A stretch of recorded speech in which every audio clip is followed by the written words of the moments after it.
I'm the youngest of four. I was the only one who was sent to yeshiva.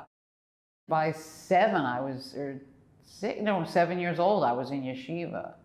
So I was bringing home a lot. You know, in yeshiva, they pummel you. They cram you full of stuff. So then I'd come home, you know, maybe something wasn't being observed correctly. I went through trauma one year because the esrog was mishandled and the P2, I believe it was the stem, my sister broke it off. You broke the P2 off! You know, it was, you know, when you're a child, things affect you. That's a very impressionable age. In the early days of puberty, in 9th grade, I went to a yeshiva high school that was really religious, and the boys were separated from the girls. And that was intense. That was an 8:30 a.m. to 5:30 p.m. And I lasted 1 year, and I told my parents, I'm cracking up. You've got to get me out of there.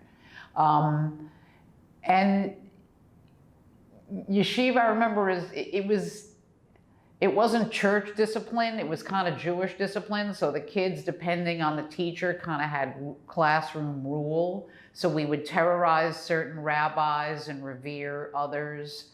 But I remember our principal saying, individually you are sweethearts, together you are monsters. And we were. It was like looser, yet it was a really good education. It was hard work. It was like all the Jewish studies in the first half of the day and then all the English studies in the second half, so it was like double school. I accepted it. I was too young to know that there were other options. Interestingly enough, when we moved from Queens to another part of Long Island, I had done 1st grade and 2nd grade in a yeshiva, and then I did public school for 1 year, and I was ahead of most of those students for that year because I had gotten such a good education in yeshiva, but it was a really different vibe. It was strange, but I liked it. I liked them both.